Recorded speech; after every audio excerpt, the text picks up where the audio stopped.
நம்ம குழந்தைங்க எல்லாரும் ஒரே மாதிரி படிக்கவோ எழுதவோ மாட்டாங்க. அதுலேயும் சில குழந்தைங்க எழுதவே மாட்டாங்க. நாம நினைச்சுக்கிறோம் குழந்தைங்க ரொம்ப சோம்பேறித்தனமா இருக்கிறாங்க. ஆனா அது இல்லை. குழந்தைகளுக்கு கை பிடிக்க முடியாம இருக்கலாம், கை வலிக்கலாம், அதுலேயும் பென்சிலை பிடிக்க முடியாமையும் இருக்கலாம். அது போன்ற குழந்தைகளுக்கு நுண்தசை பயிற்சி அளிக்கிறது மூலமா கைகளை வலுப்படுத்த முடியும். கொஞ்ச நாள்ல குழந்தைங்க அவங்களே எழுதவும் தொடங்கிடுவாங்க. இப்ப சில நுண்தசை பயிற்சிகளை பார்க்கலாமா?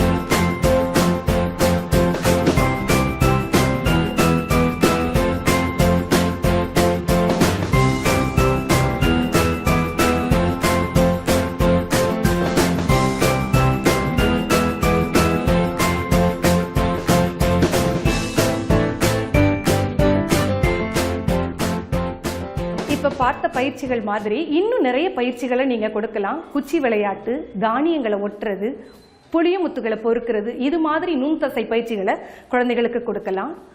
ஒரு விஷயத்த நாம கவனத்துல வச்சுக்கணும். குழந்தைகள்கிட்ட குச்சிகளை கொடுக்கறப்பையோ மணிகளை கொடுக்கறப்பையோ நாம கூடவே இருக்கணும்.